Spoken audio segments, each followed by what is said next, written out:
And we're back. Now we're going to kind of shift things a little bit. What we've been doing all day long has been talking about custom resources and making custom resources and different things to do to get them the functions, to get them packaged. We looked at class-based custom resources.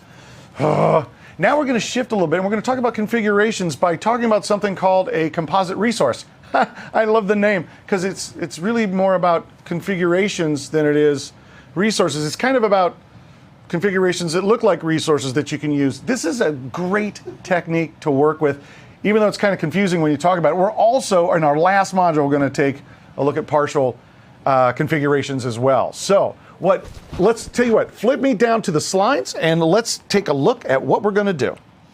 Now, we're in Module 6 right now, taking a look at the composite resources to enhance your configurations. And we're going then to move into the advanced configurations. Yeah, that'll be cool. And so let's just see here what we're going to start off with in this main module. The purpose to the composite resources, the composite resource structure, how to package and deploy these, and creating DSC configurations using those composite resources. And I want to start off with this purpose to the composite resources, although the name is a bit strange, yeah, sir. No. Well, how would you describe Composite resources are part, as I mentioned to you, we're building blocks, right? And then you want higher and higher levels of abstraction.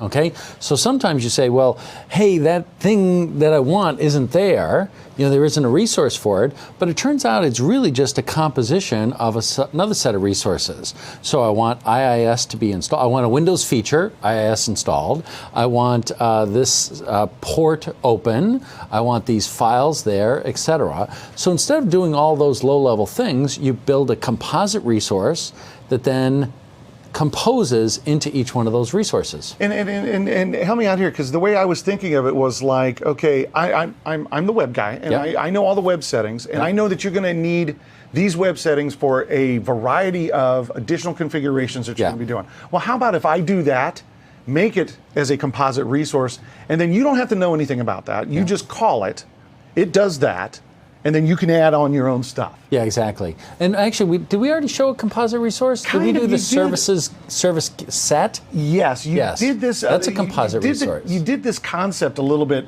earlier, and I think it would be fun for us to kind of take that core idea of the service set. So yesterday we showed how you could have a service, we ship with a service resource. So you say, here's a service and here's all the details. And here's a service and here's all the details. And all of a sudden it becomes pretty, the signal to noise ratio gets kind of skewed as there's lots and lots of words to describe a pretty simple concept and they're all the same. So we said was, well, let's have a composite resource. A composite resource we called a service set. Now, because the service set then took an array of names, and then it created a for loop and defined a service for each one of those names and had all the parameters be the same. And so I now have this composite resource, and then what did that do? That then made my editing experience very easy. A lot better, yes. And so composite resources are an authoring experience to raise the level of abstraction to dramatically simplify the task at hand. Yeah, so let me see if I can give you an example here. So take a look at my slide, and I'm going to show this to you. So I've got, what we're going to do is we're going to create a configuration. And we're going to create it with no node and save it as a .schema.psm1. So we're going to save this as a module. We're also going to make a manifest for it. We're not going to generate a MOF with this configuration. So if you think back to when we were working with the resources, this is going to look like a resource that we're going to call in a future configuration. So let's take a look at the code. Oops, wrong button. I'll take a look at the code. I have the wrong button. So let me call this up. I've got a composite resource. As a matter of fact, I just brought it up here as number one. Now, I'm going to call this a base configuration. And I'm going to do passing in a service name. Notice I put it in here. There is no node. And in this particular case, here's what I want to have happen. I want the audio service to be configured as running, and I want a feature installed as service, the backup service. to be installed. Now, what I'm going to do is I want to save this as a schema.psm1. So I think we'll just say, I think I have probably a command. Oh, yes. Composite to, yes. So I'm just going to copy it in this case, but save it as, and I'll show it to you here. I'm going to call it baseconfig.schema.psm1. So we're making a module out of this. Yes. Yes. Okay, that was like freaky weird, by the way. No, it's just cool because before, the way I used to do this a lot is I would just use, I'd call the configuration and I'd use it like a function. And so then I have to have them all in one file, or I do dot source and function, and that wasn't the right way to do it.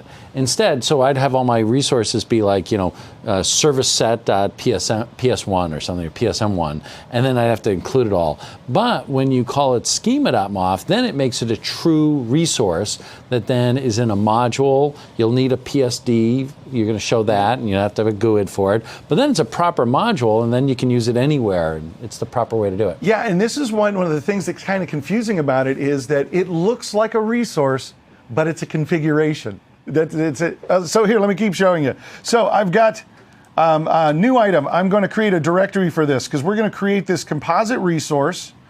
I'm going to call it composite DSC resources base config. And I'm going to copy it out to that folder that I just created. So you can see right here, I'm just going to copy that module out there. And now I need to, as Jeffrey had mentioned, I've got to make this module manifest for it. So just like we do with a regular resource, and I'm going to call it baseconfig.psd1, and the root module will be the baseconfig.schema.psm1. And I'll create that. Now that's for the resource under DSC resources. Now composite DSC is a module, so I need to make a manifest for him as well, because he's going to be my new module that you see out there. Whoops, I hit the wrong key. And now I'm going to copy the modules to the module folder. So it's going to be just like a resource. Watch, Just like a resource. Just like a resource. I'm so excited. So Again, part of the cool point about this is that being a module, you then you put it up in the repository, then you can find it, and then you say install module. It goes into the module repository, and it's like all the other modules. But it's much simpler to write. But it's much simpler to write, and it can be used so well for so many things that we're doing for this. So let me go in and create a configuration now using this resource. Now let me run get DSC resource so you can see this. And you'll see this composite DSC is available as a resource. Dun, dun, dun, dun, dun, dun, dun, dun. Here it is, base config from composite DSC. So this is a configuration that now looks like a resource. Remember, this was setting a service and installing a Windows feature for backup. By the way, and take a look at implemented as. Oh yeah. I meant to point that out. Thank you. Implemented as composite. Yeah. So the great way to look for things right there. Implemented as. So let's go ahead and make a configuration. And I'm going to open this up. And so here's what I'm going to do. I'm going to make a configuration. Import DSC resource module composite DSC. So I'm treating it just like a resource. Now I've got Node. Just like a resource. Node S1, our last remaining working VM. Like a resource for the very first time. It's not my fault, okay? This is why I have 2 neurons left. Because now I can't get that song out of my head. So Node S1. And look, I'm going to call base config out of there. And I gave it a name. Service name that I wanted to pass, remember I had a parameter in there for what service I wanted changed. I'm going to pass audio service. Now, I remember this resource also has a configuration in it that was going to install the backup software for Windows Server. I'm also going to install a Windows feature called Web that's going to be a web server. So if everything goes as planned after I run this configuration on S1, we should get audio service is going to get set. We should get the backup software and a web server installed. And here's the interesting point. The person writing the current configuration doesn't have to know about all of those settings, doesn't have to worry about them, doesn't have to see them. This could be like something, the server guys set up a particular base configuration. Yeah, exactly. And now I'm adding stuff onto it. So there's a lot of ways to use this that I think is really, really valuable. So let me go ahead and run it. That is one of the points, is that with these composite resources, one of the powers of PowerShell and DSC is this ability to do composition. Now, part of this is that you want to have different people responsible for different areas. So you're going to have one group of people that say, hey, listen, just don't you mind yourself about the networking. I'm going to do that. It's actually pretty complex stuff, right? And you might have a couple different profiles. Like there might be a test networking, debug, production, developer, test, and production. So, there might be a couple switches, a couple variations. So what I'm going to do is I'm going to build a composite resources for networking and take a parameter, which is, which mode you want, and then it composes all that. Somebody else might go and say, I'm going to do the same thing for SQL. Like, boy, there's a lot of parts to SQL, and, you're never going to get that right. So let me just help you out here. I'm going to produce this nice high-level abstraction. I'm going to give you a small number of knobs that you twist and turn, and then all of a sudden you've got this environment where all these experts have gone and produced these high-level abstractions, and you're there and you just say, make it so. So, as a matter of fact, let's hit the button and make it so and see if it makes it so. So take a look here, make it so. So just ran the config and, you know what? I need, this is perfect timing. I'm going to open up an LCM real quick config, because remember what we did in the last module? We were messing with the LCM setup, and we had set it to disable the refresh mode. I'm going to set it back to push right now, and debug mode all. So let me just do that really quick to S1. That's why I got my error message. It's one of the beauties of testing. Remember, if you mess with the LCM, set it back to what you wanted it to be. And let's go back to the config, and we're going to try this again. Oops, not that one. Not that one. There we go. I'm going to try to make it so. And so this will go through and start running. Dun, dun, dun, dun. And an interesting thing is that you'll see all of this through the verbose output here. Now you can see where he's at right now. He's importing the modules for it because he's doing the installation of Windows Feature Web, which was the last part of the configuration. And as soon as he's done here, I can scroll up while he's doing that. Look at the base configuration he's doing. So he's checking out the Windows feature to see if it needs to be installed and to install the backup. Install it all, baby. Yeah, it's actually really cool. I really like composite resources, and he's all done. So let's do this real quick. Let's check. So get Windows feature. Windows feature. Wow, I need to start using that trick you just showed me. Name, and I want to see if it's got the Windows server. Yeah, the end of day, my fingers, backup. Yes, I could have just done star backup star. Believe me, it's just slow brain in the afternoon. And I want to do this as computer name S1. Oh, we got our backup software. Hoo-ha. So, hoo-ha. And I forgot what I wanted the audio service configured to, but I'm sure it is. And you saw that we got the web server must be present set up in this. Yeah. So, I really like this this concept of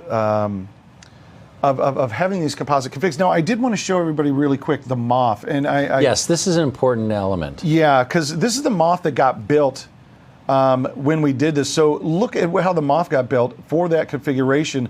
It went out and it took all that information. So it got this from base config, state running and present, got its source info, got it from that resource. Yes, but let's stay here for a second. Sure. So take a look at line 8.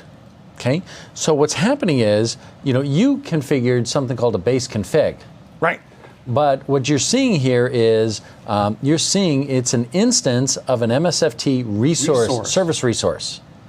Okay, so here's the key thing to understand is that composite resource are an authoring time thing that then render down into the base elements. Okay, so you have this thing base config. You just said base config.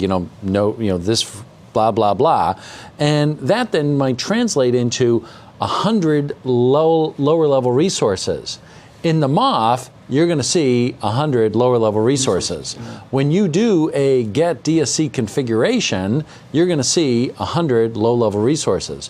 When you do a test DSC configuration or compare DSC configuration, you're going to see resources that are in compliance and not in compliance, and you're going to see them as they relate to the lower level resources, not to the higher level abstraction. So that's an important thing to note. I'll also make you aware of, we think that that's an opportunity for us to improve.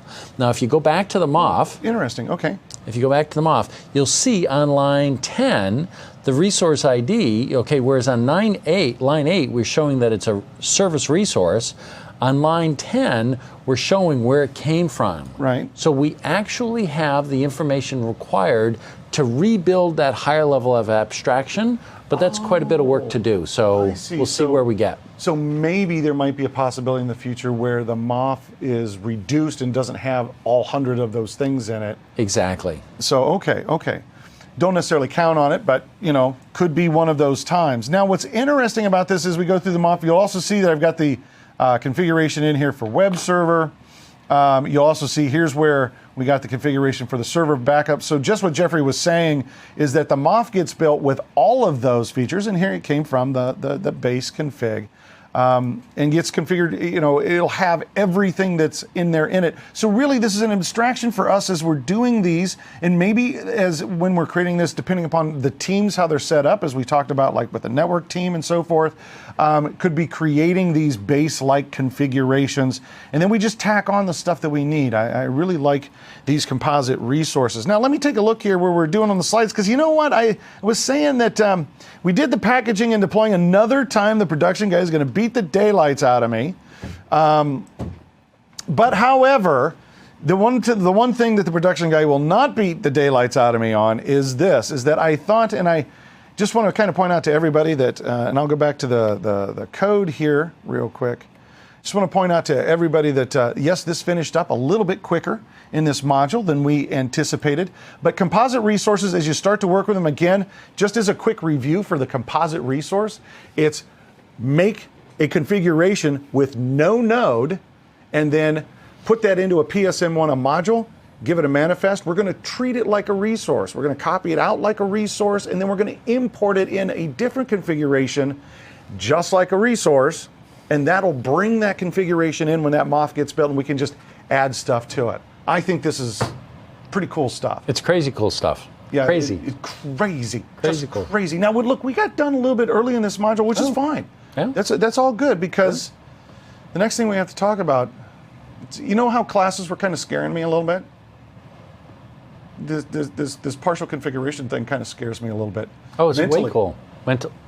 Okay. Yeah, mentally. Two neurons, three concepts. This is a problem. Okay, that was great. There's a problem. So look, guys, enjoy your break, and I hope you really enjoyed the composite resource information. Enjoy your break, and when you come back, we're going to talk about the latest and greatest partial configurations.